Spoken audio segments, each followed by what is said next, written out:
Welcome to the Old Time Radio Netcast Network. I'm your host, Andrew Rhynes, and let's get into this episode.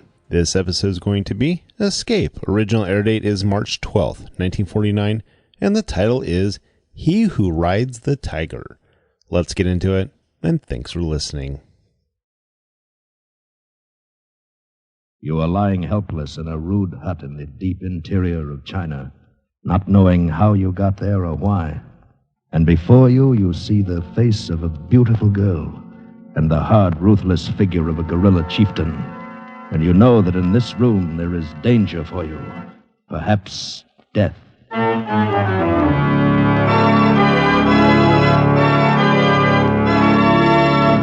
We offer you Escape, transcribed to free you from the four walls of today for a half hour of high adventure.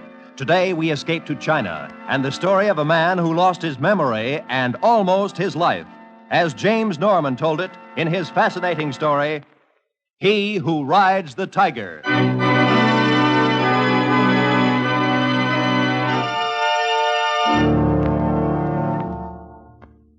The figures and faces would come and go. Sometimes I seemed to be floating along with them through endless space, but more often I could feel myself lying on a hard bed and watching, not moving, with sick and fevered eyes. There was a big man with brown skin and close-cropped hair, and an older man with a white coat. But best of all was the girl, a beautiful girl.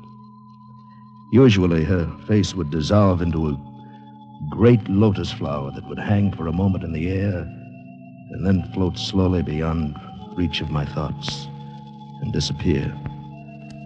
Part of this was a dream, of course, and part reality, but I was unable to separate one from the other.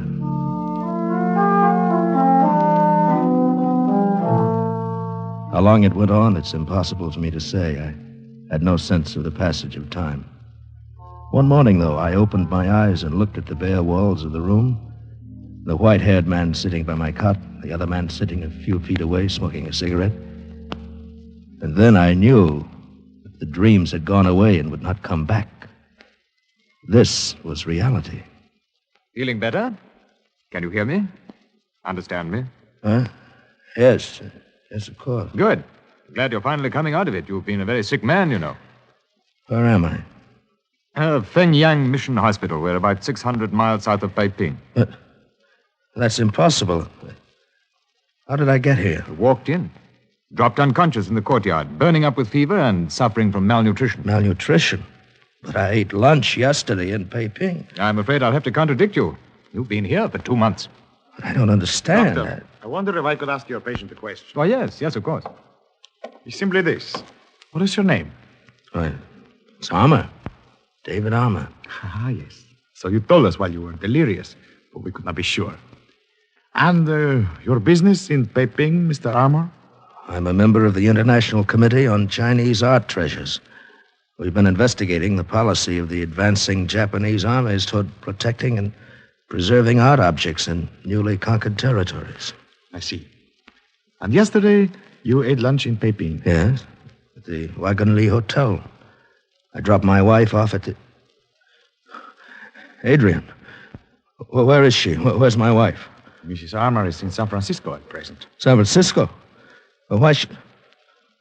What's this all about? Who are you and what am I doing here? Why have I... Mr. Armour, please. Mr. Quinto, I think any further questioning had better be postponed until tomorrow. Mr. Armour is in no condition for it. I quite agree with you, Doctor. Very well, Mr. Armour. Until tomorrow, then. Doctor, I don't understand. Who is this Mr. Quinto? What does he want? Well, he's a powerful man among the Chinese. He's been following your condition very closely. I don't know what he wants. If I could only remember what happened. I've got to send word to my wife, to Adrian, to the American consul. My wallet, my passport and papers. Do you have them? Oh, Mr. Armour, when you arrived here, you were wearing a cast-off uniform of the Japanese Army. What? You had no papers or identification. There was nothing in your pockets except this. I haven't told Mr. Quinto about it. It's a little porcelain figurine. A rabbit. Yes, a rabbit. Does it mean anything to you? No, I never saw it before in my life. That's too bad. I was hoping it might help you remember. The last thing I remember is that lunch in Peiping. Seems like yesterday, and yet you told me it was 2 months ago. Oh, no. I said that you came here 2 months ago. What was the date of that luncheon, Mr. Armour? It was September 23rd. Yes. Of what year? 1941, of course. What do you mean? What are you driving at? Mr. Armour, apparently the last thing you remember is a lunch that you had in Peiping nearly 8 years ago.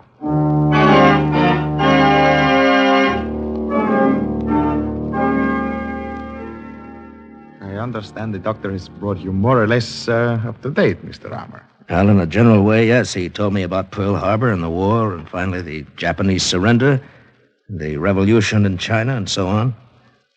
Hasn't helped any as far as my memory is concerned, though. It's too bad. Let me extend that memory by about 20 minutes. What do you mean? On September 23rd, 1941, you ate lunch at the Wagon Lee Hotel in Peiping with a Mr. Ficking, the Far East correspondent for an American newspaper. Yes, I know that. You left the hotel with Mr. Ficking and engaged a rickshaw, naturally. 2 blocks away, it was bumped by a Japanese army truck and overturned. You were thrown out and struck your head on the curbing. But I don't understand. Your companion became embroiled in an argument with the truck driver, and a crowd gathered. And when the affair quieted down, you had disappeared. From that time until your appearance here at Fengyang 2 months ago, your whereabouts are unknown. But how did you find out about this? That is unimportant. I am concerned with what you did after that. A war was being fought in China. The whole country was under martial law by one side or the other. Yet, I can find no record of you anywhere. What are you getting at? You were not with the American or Chinese armies, and neither the Japanese army nor the puppet government lists you as a war prisoner. You were not with the Chinese guerrillas. I was one of their leaders. I would have known about that. So, what were you doing, Mr. Armour? Collaborating, perhaps? With the Japanese? There would be no listing of your name in that case. They destroyed all such records before the surrender. And you were wearing a Japanese uniform when you came here. You're out of your mind. Then suppose you tell me what you were doing. I can't tell you. I don't remember. What do you want, anyway? What brought you into this? 2 simple words that mean $1 million. Huh? Even when they are whispered by a man in delirium. Tang bronzes. Tang bronzes? You've heard of them? Yes, of course. The only 2 pieces in existence are in the Buckingham Palace collection in London. But what have they got to do? No, not those, Mr. Armour. I'm referring to the 4 Tang bronzes that are in existence in China. Well, they've been lost for centuries. Oh, no. A few Chinese in every generation have always known where they were. We were forced to move them for safekeeping several times during the war. The last time was a few days before the surrender. My men in charge of the job were ambushed and murdered, and the bronzes were stolen. By whom I've not been able to discover. Are you implying that I learned they were being taken to Shanghai. I traced them past Nanking and lost the trail. But they did not reach Shanghai. Of that I'm certain. So? Why do I come in? Well, from things you've said in delirium, I believe you have seen and touched those bronzes. Perhaps even you know where they are, if you could remember. I want them back. You want your memory back. It's not good to lose 8 years with no accounting for one's actions. Just what are you suggesting? I suggest that I settle all suspicion by a public statement that you are a member, incognito, of my guerrilla forces during the entire war. Then the 2 of us will start from Shanghai and work toward Nanking, hoping that some scene or association may serve as a key to unlock your memory. When that happens, we both have what we want. I see. Well, there's only one thing wrong with it. I'm not going to do it. Too bad. What are your plans, then, Mr. Armour? The doctor says I'll be able to travel by the end of the week. I'm going to take a train to Shanghai and hop the first plane out to San Francisco. I'm afraid you're making a serious mistake. But, of course, it's every man's privilege. At least, I hope you'll carry this with you on your trip. Pistol? What for? Because somewhere there is a person who may not stop at anything to make sure you do not regain your memory at some inconvenient moment. Had you forgotten about that, Mr. Armour?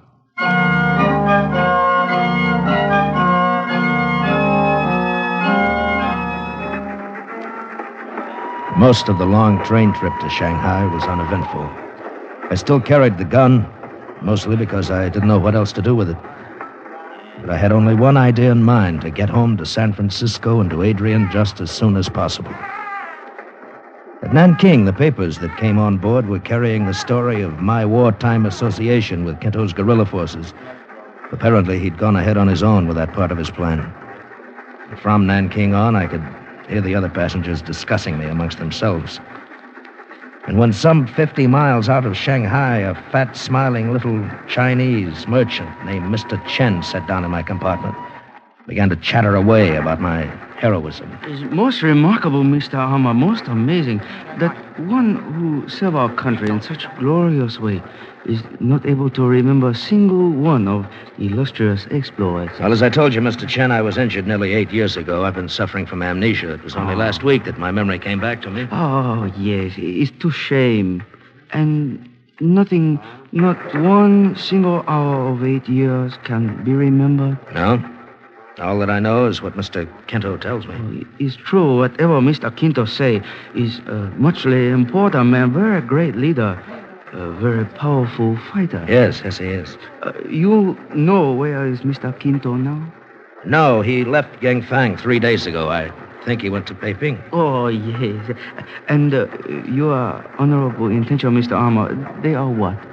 To get a plane to San Francisco just as soon as possible. Oh, it's most excellent plan. Shanghai, very troubled city, very unsettled. Would cause great lamentation in land if accident happened to illustrious hero of our country. Accident? Well, who can tell the ways of fate? In city like Shanghai, many accidents can happen, even to brave fighter with loaded pistol and coat pocket. It's much better you go away on plane very quickly, Mr. Armour.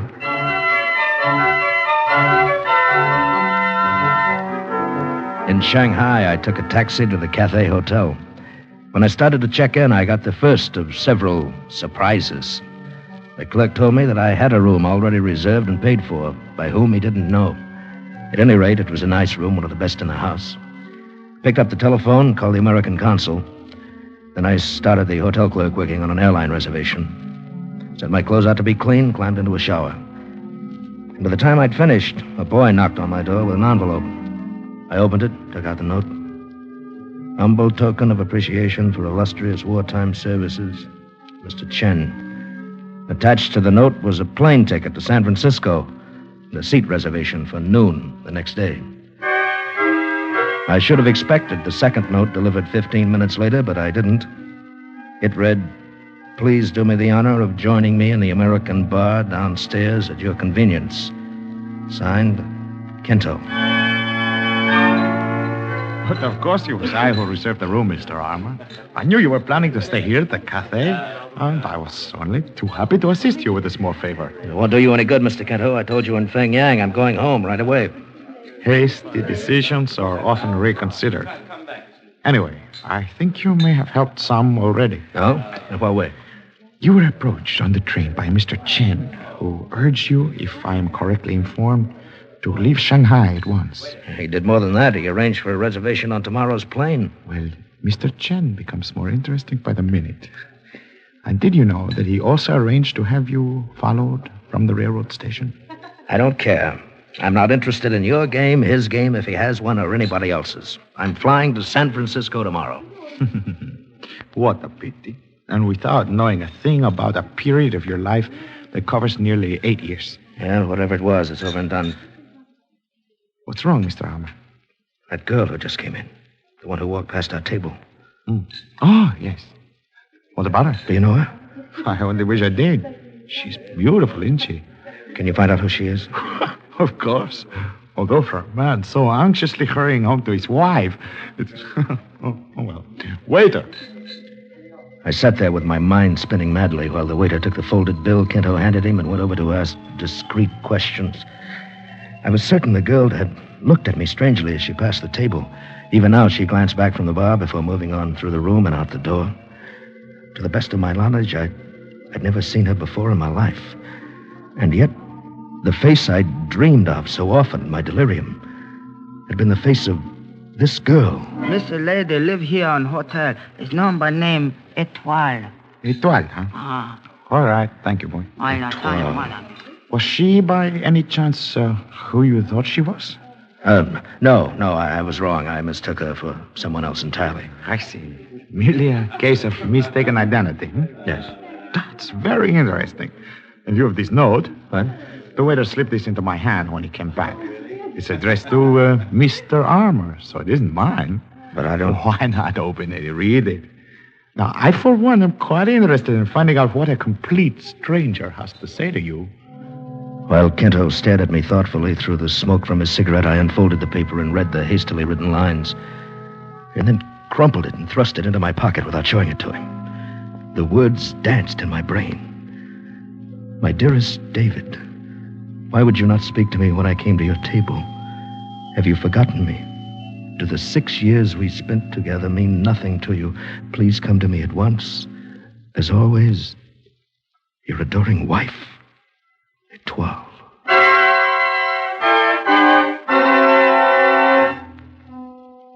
Kento probed skillfully, trying to discover the contents of the note Etoile had sent me. But I had no intention of telling him. I left him still sitting there at the table and went to the lobby. Talked briefly with the room clerk and with the antique dealer who kept a shop in the foyer. 10 minutes later, I stepped into an elevator and rode up to the 7th floor. And an hour after I'd seen Etoile in the bar, I was facing her again through the open doorway of her room. Her dark hair lay softly on her shoulders. Her skin was velvet and warm cream. The subtle scent of an amia perfume hung in the air like a tender challenge. She was lovely.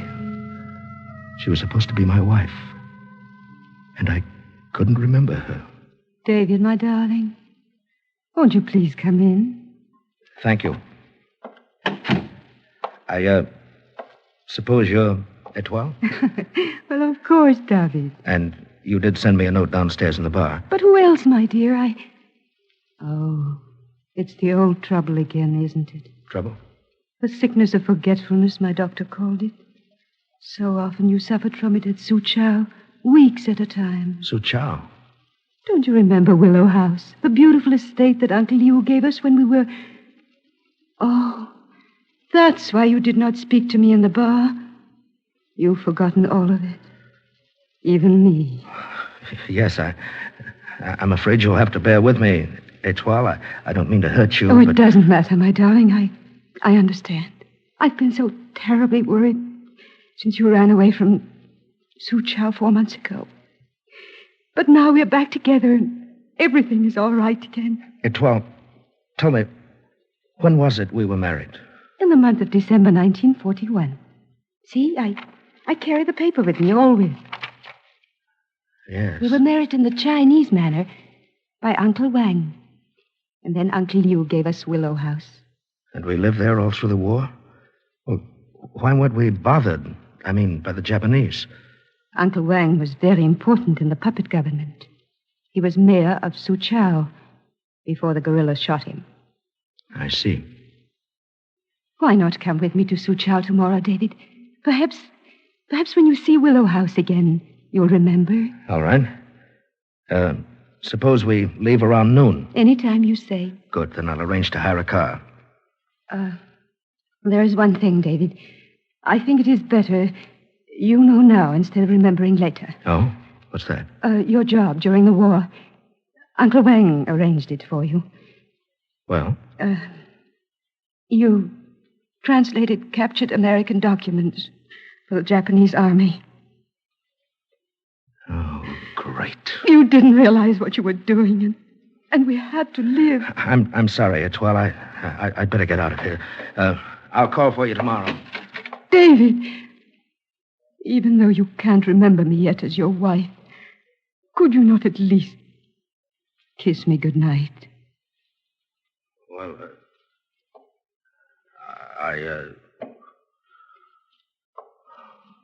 Of course. David.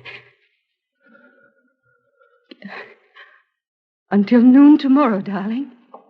Good night. Early the next morning, I climbed into a hired car and headed out of Shanghai. Etoile was not with me. I had to face this for the first time alone. I felt I was heading into a showdown. Etoile's story was backed up by something else I learned the night before. The antique dealer at the hotel had told me he wasn't sure of the significance of the little porcelain rabbit the doctor at Fengyang had turned over to me, but he was certain that it had come from Suzhou.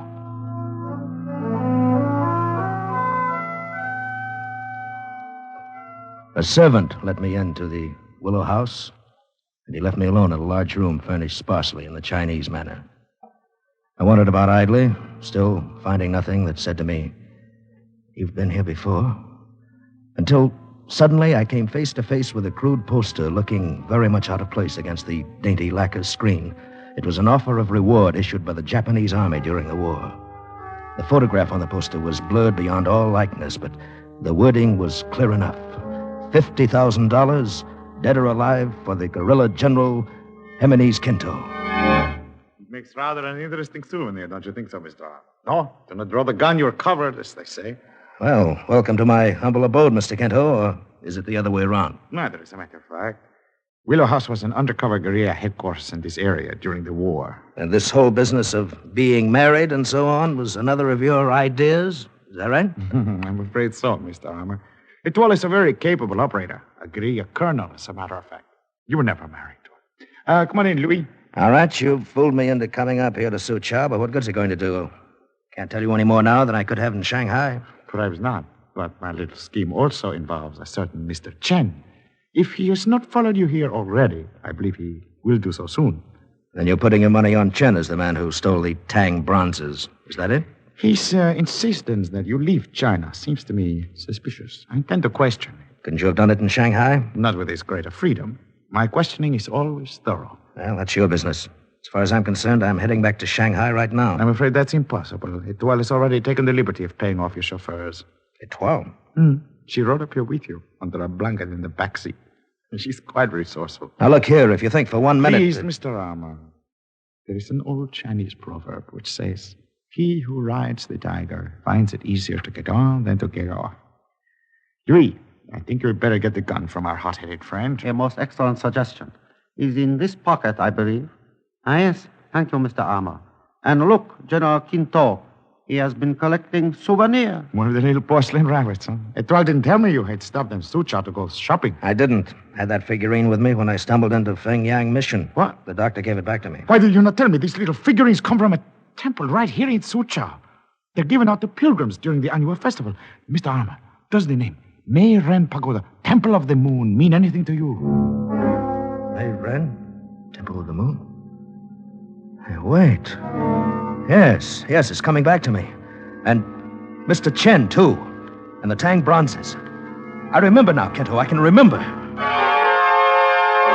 It's muchly unfortunate that you can't, Mr. Armour. Mr. Chen. The gun, General Quinto, dropped at one. Other one also. So, Mr. Armour, lost memory has returned. Yes. Yes, I only saw you a few times during the 7 years. That's why I didn't recognize you. You were the abbot in the Temple of the Moon. After previous abbot was disposed of early in 1942, temple served as excellent headquarters for operation of this lonely one. Also, a very amusing location being so near to your headquarters, General Quinto. And to understand that you were a collaborator. Quite so. Among other things, of course, even Kung Fu say, men must live. Yes. I wandered here to the temple after that accident in Shanghai. The old abbot took me in without question, and I became one of the brothers. I had no memory at all, was out of my mind half the time. They called me the forgetful one. What about the Tang bronzes, Mr. Armour? Well, one night I couldn't sleep. I wandered onto the balcony of the great hall of the temple. Chen was there with some other men who were showing him the 4 bronzes they just brought in. I had a vague feeling that they were very important. I guess that's why I raved about them later at Fengyang Hospital. Mr. Armour, you know what was done with the bronzes after you saw them? Yes, they were buried that same night under the tiles beside the 7th pool in the temple courtyard. Mr. Chen, are they still there? Oh, but of course. And in a matter of moments, you may tell location to ancestors. Mr. Chen, by your own admissions, added to things of which I know already, you are apparently guilty of collaboration, theft, a number of murders, and various high crimes against China. Have you anything to say in your defense? Only to confess freely. Much less satisfying feeling when confessor hold gun in hand. Then I find you guilty and the case is closed. Oh, it's most amusing, General Quinto. Colonel Etoile, you will carry out the sentence of the court. As you say, General. Excellent shooting, Colonel Etoile. Oh, not at all. The range was nearly point blank. Man should be designed with eyes in back of head. Man should not try to ride the tiger. This lowly one, muchly favored by having such beautiful executioner. Thank you, little Chen. Mr. Armour, you have met Etoile before, under a false impression. May I now present her as my wife? Your wife? Last night I thought she was my wife. Yes, such are the remarkable ways of fate. You didn't mind it, did you, David? Well, Colonel Etoile. Oh, my Jimenez. But come, we must round up the men and enter the temple as quickly as possible. We cannot afford to lose the bronzes now. You're quite right.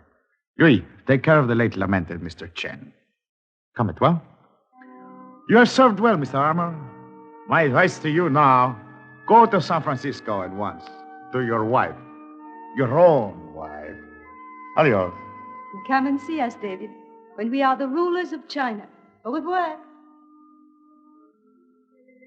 I stood there and watched her go, swinging along beside him, lithe and graceful.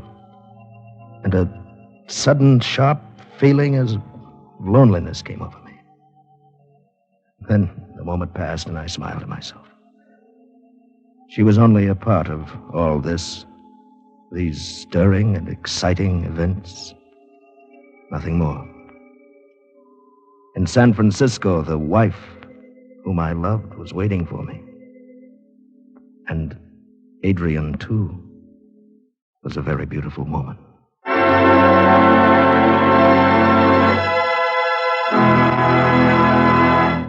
Escape is produced and directed by Norman MacDonald.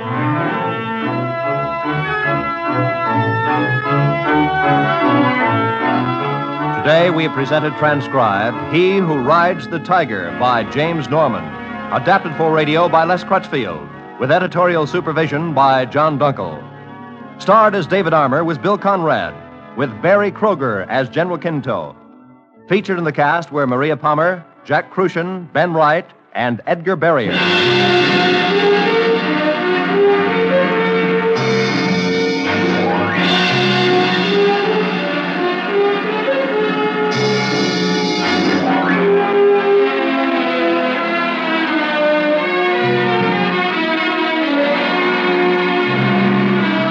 Escape has come to you through the worldwide facilities of the United States Armed Forces Radio and Television Service.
Welcome back. I hope you enjoyed this presentation from the Old Time Netcast Network.